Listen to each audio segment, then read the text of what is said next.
Welcome to Keeping It Real with Frankie D, the very first Italian-American podcast and the home of your Italian-American moment. I'm your very proud host, Frankie D, and we can be heard at ItalianAmericanLife.com, on iTunes, Stitcher, your podcast app. Please like us on Facebook, follow us on Twitter, and connect with us on LinkedIn and subscribe to our YouTube channel. My guest today is LJ the Medium. And LJ is a psychic medium, author, speaker, ordained minister, TV talk show host, certified personal trainer, certified sports nutritionist, kidney donor, Reiki practitioner, and her favorite title, and I love it, is warrior. LJ the Medium, welcome to the show. It's an honor to have you. Thanks, Frank. I'm excited to be here. I'm going ahead and sharing it with everybody on Facebook right now. So I'm really excited. Thank you so much. I love the warrior title. You love it? I do, and I see that from you. That was the hardest earned title that I could get.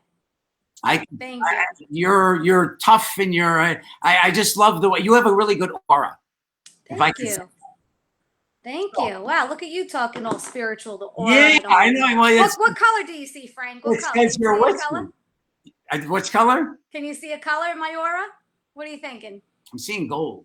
Ooh, I love that. Yeah. I like to meditate with like a gold light. So that's impressive, Frank. I think you got a little psychic. All right. That's awesome. That's awesome. So before we get into all these things you do, and you do so many things. Yeah. Tell me about, and tell all our listeners about your Italian background. My Italian background. Wow. So I was actually born in Calabria. I was born there. I came to America. I'm very proud Italian. Came to America when I was about 9 months old, 1 year old. My parents came to this country. My dad came here when he was very young. So it's funny. My oldest brother was actually born here in the U.S., in New York. Then they went back, had my other brother, me. There's 4 of us. I got 3 brothers. So that was tough growing up, 3 Italian brothers. And then they came here and they had me, and then they had one other one. So I could say I've gone back and forth like throughout my entire childhood, back and forth to Italy. I was born in Calabria, Catanzaro, in a very small town called San Mango di Aquino. So, those small little villages like in the mountains and stuff. And luckily I've been able to go back and forth and even took my husband there on my honeymoon and just, I think it was pretty cool. Sorry? You still have relatives there? Yeah, so I have, oh my gosh, my mom's entire family is there. Credit to my mom because she had my dad's family here, but all her family's in Italy. I got 3 grandparents, thankfully, still over there. My dad's brothers are over there. I mean, I have probably more family there than I do here. You know how Italians have like huge families? I have a huge family over there too. So it's really nice to go back and forth and visit them. Well, that's excellent. We have a little bit, I have a little in common with you. So my wife was born in Calabria as well. And ironically, she comes from a family of 3 sisters and 1 boy. Oh, wow. Yeah. And they all were born out there. In fact, their brothers and sisters are older and they were raised out there. Yeah. That's awesome. So yeah. She's Calabrese, which means she's always right, Frank? She's always right. She thinks she is always right. Yes. No, yes. She is always right. Not that we think we're always right. We are. She is. Yes. And believe it or not, when we got married from day one, for 16 years, I lived next door to her parents. Wow. And I mean, there was like maybe about 10 feet in between us. That was about it. The house is really small, close by, but very good people. Garden extraordinaire, my father-in-law, cook extraordinaire, my mother-in-law, and many a day I'd come home and there was dinner sitting on a stove because my wife has a hair salon and she'd be at work, and very good experience, very good people. Yeah, good people, good people. Yes. Yeah. So, the little girl from Calabria, how do you become a medium? And if you could, because there might be people out there that, aren't exactly sure what exactly is a medium. Could you enlighten us? Yeah. So it's interesting. I don't have the exact, I have a little bit of an answer of how I became a medium, but it wasn't like, when I'm little, when I was little, I'm going to grow up and be a medium. It was nothing like that. So this was just as much of a surprise to me as it was to my family, as it was to my husband. And we can go more into that. as well. But a medium, well, is a psychic and a medium. So when I'm connecting with someone, and I do offer private readings, group readings, so whoever it is that I'm sitting with, we do a reading where, I connect with your past, present, and future. So whether you need guidance or intuition, I'm connecting with the person's energy. Everything and everyone, we're all energy, and there's always an energy exchange. And then the mediumship part is pretty cool. And that's when I connect with people's loved ones that have crossed over and are in spirit. So whether you have family, pets, anyone that's crossed over that was once in the physical world is now in the spiritual world, I connect with them. And when I do readings, I'll bring through what they look like, what their personality was, whatever it is that we talk with our hands. I'm sorry, you see my hands Oh, no, going? I do all the time. That's okay. I'm like, let me try and clap my hands together. So yeah, I try and bring through as much detail and evidence, and I want to share your loved one's story as if they were sitting in a room with us, and share what they were like, and letting you know, and the person that I'm reading know that they are still in fact with us, and they're still seeing everything, and know what we're up to and what we're doing.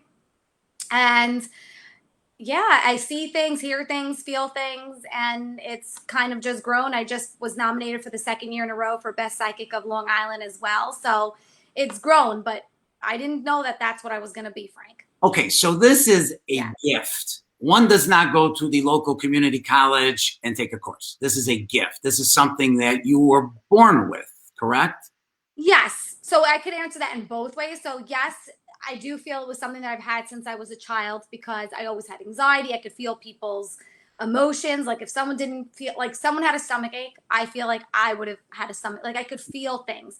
And like I always had this fear, like if I had to be around older people, or I should say old people, elderly, it's almost like I could feel like when their time was going to come or when they were going to pass. So it was something always since I was younger, whether it was anxiety or just a feeling of just a knowing. When you're a kid, you get dismissed a little bit, right? Oh, that's just a coincidence. That how many coincidences can you have?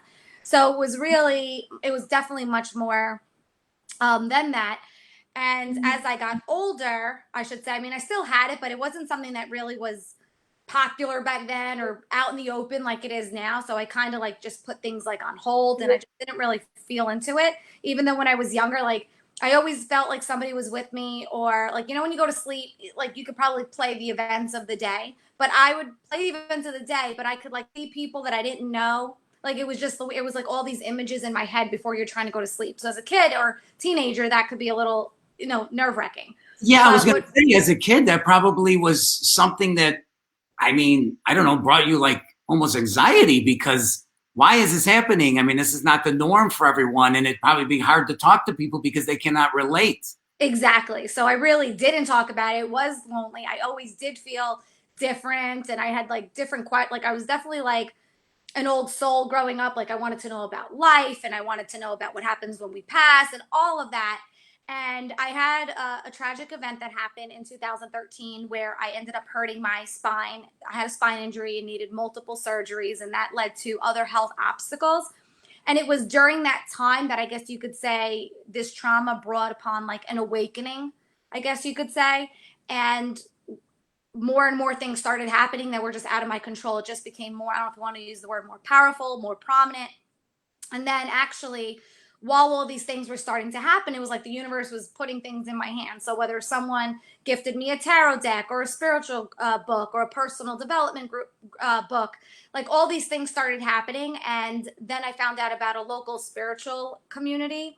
And I actually, even though I couldn't really drive myself and I had a spine injury, I got to the point with my cane, my husband would take me and drop me off once a week. And I was around like-minded people, other people that felt things or knew things. And then I found out that there was a class being offered.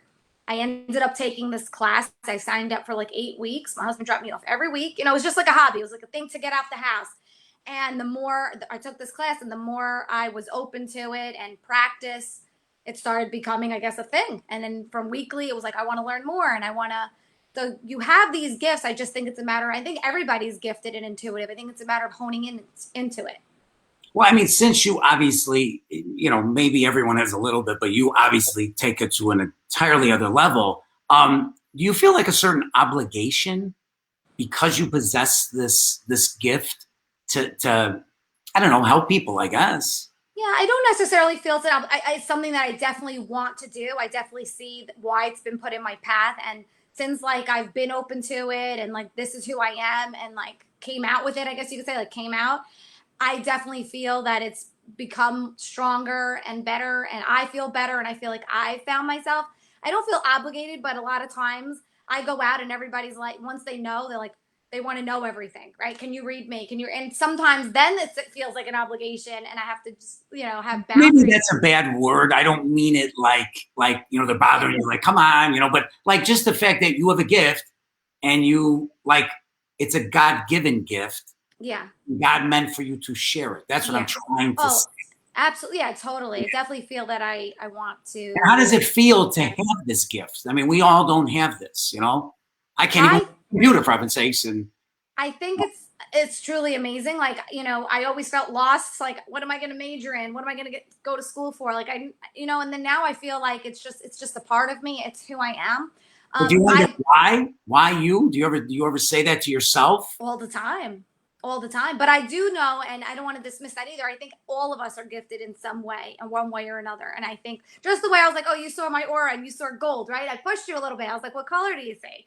I think that we all, yeah, I think we all have that intuition. Like I always say to people are like, what is it like, right?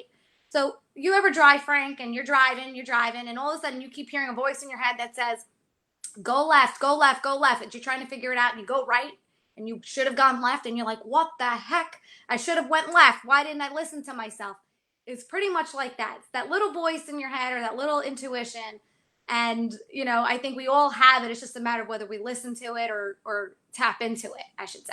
Okay, crazy question. Yes. Do you think the Calabrese thing has anything to do with this in this gift that you possess? I don't know. I mean, I'm not too sure because, like in Italy, you guys believe in not to interrupt, but do you believe in like malocchio and all that kind of stuff? I like to say, even though like we grow up with it and we hear the word and we know about it, I want to say like yeah, because we grow up and you hear about jealousy and envy. But honestly, if you asked me that today, I would probably be like no, because I don't think anyone or anything has control over our own life. We are only responsible for our own life. So someone could not wish you well, right? We talk about malocchio for those that maybe don't even know what that is, right? It's like setting a bad intention on somebody or someone wanting to harm you in some way. And I don't believe that because I think as long as we don't give that power to somebody to be able to do that, then they physically can't.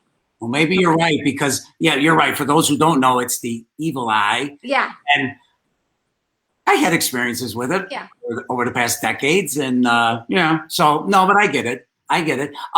What do, like Nonna and Calabria over there, do they know what you do? So I'm not I don't know if my parents are watching. Maybe they could comment and answer. They might have an idea, but my one nonna is in spirit. I'm actually named after her. And, not necessarily when she was alive that it was something that we've talked about it, but I do believe she was a healer. So I don't know, Frank, if like in Italy, like, when they put their hands on you and they're just healers. In Italy, maybe they don't really have a name for it or they didn't really call her a certain name, but I do believe that my nonna, was a healer, and I believe she did have some abilities. I know that my father, in fact, is psychic and has abilities as well. So I do believe it may run in the family. So, but the reason why I was talking about my nonna is because she's been, even though she's in spirit, she's been an extreme guide for me. I've had, moments with her. I felt her presence. She's guided me through some traumatic, ailments that I've had. So I know that she knows on the other side because she's actually one of my guides and definitely helps me. So it's different. That's very good. Yes. No, that's excellent. And maybe that, now that you mentioned about your father, I mean, yeah, a little lineage to this. You feel special, no? Do I feel special? I do. I think we're all special though. So I feel blessed. I feel blessed that I'm alive. And if I had to go through all that trauma to be awakened to this, then I feel grateful for it. Then I feel like I found my purpose. Is there a direct connection to that then? The reason you're in this? I have heard that in a lot of research that I've done and read. I have heard that trauma has brought up gifts for people or awakening. Like you probably heard of people, who have near-death experiences and they come back and they say that they've seen God or they've seen their loved ones on the other side or they knew what was happening when they were in a coma. So, I do believe that there is something greater and trauma can open us up to more. And in my case, I do believe it, even though I may have felt like when I was younger. And funny story, I actually had a journal. I have the journal. And I guess, when you're a kid, you're writing down what happened for the day. I went to karate, I had pizza, and I would write down all these things that I couldn't explain how I knew. And I used to sign my journal, P.S. I think I'm psychic. Like I used to write that, and I was probably like 10, 11, 12, teenage years going into that. And I would write, I think I'm psychic. I think I have ESP. So when you're younger, kids know it all, or, it's a coincidence. But it really turned out that way. Yes. Wow. Let me say hi to some people. There's a sure. I'm going to just check that I shared Connie Ann, for sure. Shout out to the Calabrese. Connie Ann, Mr. Hi, Connie. Karen D'Agosto, Eleanor Gonna, Suvaya, Debbie Ann, Mary Ellen Malone. So hi to everyone. Hi, everybody. Thanks for tuning in. Absolutely. I know you do. You do a lot of things, and I'd like you to tell us about some of it. I know you do a Facebook Live. It's weekly, but it's often. Tell me about that. Yeah, so I do Facebook Lives on Wednesday nights, 7:30 p.m. Eastern time. So like I've been recovering from surgery, so it hasn't been as consistent, but my goal and my intention is every Wednesday night I go live at 7:30 Eastern time, and I actually, just the way we're talking right now, I talk to everybody, just bring things up. And, we have different topics. And then I like to do some readings as well. And I do some free readings to whoever, was tuning in on Wednesdays. Yes. And I have been on it a few times. And yes, great. Thank you. You do the card readings for some people and they put in their messages. And it's very nice that they are able to get this opportunity. So that's very nice. I have to say hi to Miss Ivana Cesario. That's my wife. Oh, hi. My Grace over there. And Sammy Lou Burton and Nicola Dean and Tom Marasco. Oh, that's my dad. That's your dad. Hi, Dad. Oh, me tu Bajita, Tom Marasco. Okay. Yeah, Bajita. And and a dance party on Wednesdays. Right. I can't forget about my Facebook Live dance parties on Wednesday night too. Now, does that follow every time? Every time. I like to just raise everybody's energy and vibration, and I want everybody to feel good. So I feel like that's the time, midweek vibes, right? We're halfway through the week, and I like to bring everybody up and positive messages in a dance party. So every time. And in my live events too, Frank. Even when you come to an event live, there's a dance party to follow. Not shy, are you? No, not so much anymore. So. I kind of had to step out of that. I used to be very shy. I wouldn't want to talk in person or do no. I used to cut class if I had a presentation. Wow. Okay. I know, right? Yeah. No. Yeah. So now tell us about your TV talk show. My talk show. Well, I am truly grateful. We finished filming season 1. So it was actually very interesting. We filmed in a pandemic, so it was a little crazy. But we had a live audience, a live studio audience. I had amazing guests for every single week. Everyone had an incredible story. So the main themes of my show are hope and inspiration. So I love to have people on to share their story. There's different segments to the show, because when the show presented itself, I wanted it to be different. I wanted it to be inspirational. I feel like I've been given this platform, to talk to you and people who are tuning in. And I feel like I needed to, I'm still here for a reason. And I feel like it's to have a platform to have other people share their inspirational story. So we would have guests on, they'd share their story. I'd be interviewing them. So this is a little different for me being interviewed, which is cool. I could talk a lot, as you could see. But I would interview people. We'd also have an Ask LJ segment. So we would take questions from the audience. We did giveaway with LJ, where we had awesome giveaways, whether it was the whole audience or some great winners out there, awesome prizes. And then I ended the show with mediumship reading. So if people tune in, it's on Z Living. Right now, actually, season 1 is on YouTube, the LJ TV show. So if you check that out, you could see all the episodes from season 1. And I ended with mediumship readings to the audience, and that was fun. So it's a talk show with the mediumship twist. Absolutely loved it. I had the time of my life filming, and I can't wait to start filming season 2. That sounds great. And so, okay, so do you mostly do one-on-ones, small groups, or very large audiences? What's Yeah, I do everything. I do my one-on-ones in the office in person, but I also offer, phone, Zoom, because not everybody can come in person. It depends where you are in the world. And the cool thing about that is everyone always asks, like, what is the difference? If I come in person or I do it on Zoom, there's no difference at all. The quality of the reading doesn't change. It's awesome. It's all energy exchange, so it doesn't matter where you are.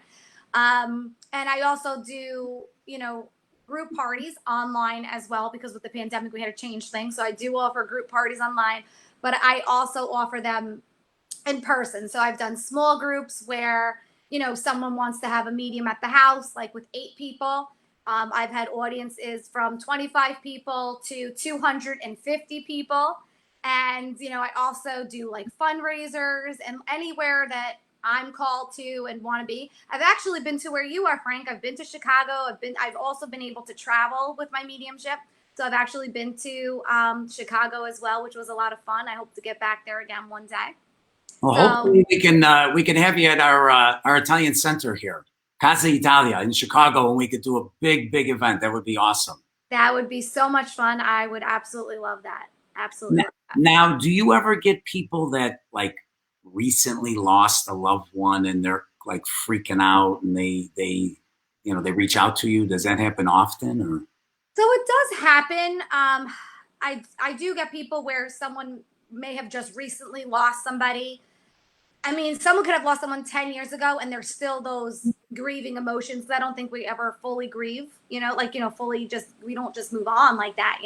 So I think everybody and every reading is completely different. No reading is the same, but it does happen. And sometimes I also feel like the person needs to be ready. So if you're really grieving or you're really struggling, sometimes you need a little bit of time to heal before you hear from your loved one. But it has happened where I've brought someone through who passed 3 weeks earlier or 3 months earlier. So I think it's just a matter of timing. I think that the person here in the physical world needs to be ready to hear from their loved ones.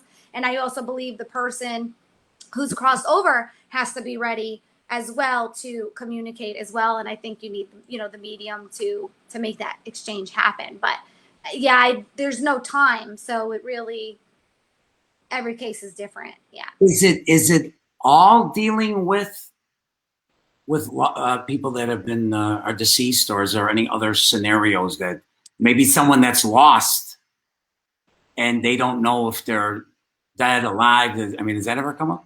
Oh, so you mean like a missing, like, Yeah. so I deal mainly with like people who've crossed, animals might come through with that person. So if the other day I had a woman started the reading with the woman's Yorkie who was in spirit. So like the animals come through, especially if they were close with the loved one and the loved one is now with the dog, like dog and spirit.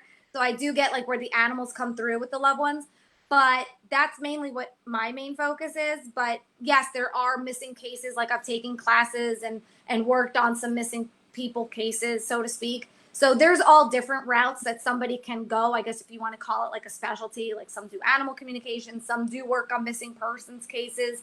And I've had the opportunity to work on some of that. But yeah, so it's all different. But in my readings, I'm connecting with someone who's crossed over. Would you ever worked with the police department or Would no? I? Or have you?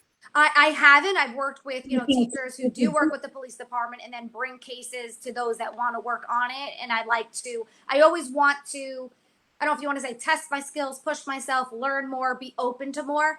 If I had the opportunity to work with the police department and present itself, I would love that. Like I would, anywhere that I can help or be beneficial, I would definitely do that. So that would So be. what's the easiest way to follow you in all these things you're doing?